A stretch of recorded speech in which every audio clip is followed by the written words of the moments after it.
સુરેન્દ્રનગરના લીંબડીમાં ભાજપ દ્વારા ચૂંટણીલક્ષી પ્રવૃત્તિઓ તેજ કરવામાં આવી છે, જેના ભાગરૂપે વોર્ડ નંબર 1 અને 7માં નવા ચૂંટણી કાર્યાલયનું ભવ્ય ઉદ્ઘાટન કરવામાં આવ્યું હતું। આ પ્રસંગે મંત્રી દર્શનાબેન વાઘેલાએ રિબન કાપીને કાર્યાલય ખુલ્લું મૂક્યું હતું અને કાર્યકરોમાં ઉત્સાહ ભર્યો હતો। કાર્યક્રમમાં ધારાસભ્ય કિરીટસિંહ રાણા અને અગ્રણી પ્રકાશભાઈ સોની સહિતના ભાજપના દિગ્ગજ નેતાઓ અને મોટી સંખ્યામાં કાર્યકર્તાઓ હાજર રહ્યા હતા।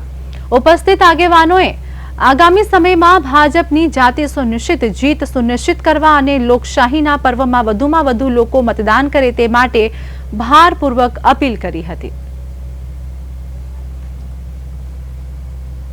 2 દિવસથી સુરેન્દ્રનગર જિલ્લાના પ્રવાસે છું અને અત્યારે બસ આ લીંબડીનું આ એક વોર્ડ નંબર 7ના કાર્યક્રમ વોર્ડનું ઉદ્ઘાટન કરી અને મારો કાર્યક્રમ અહીંયા સમાપ્ત થશે।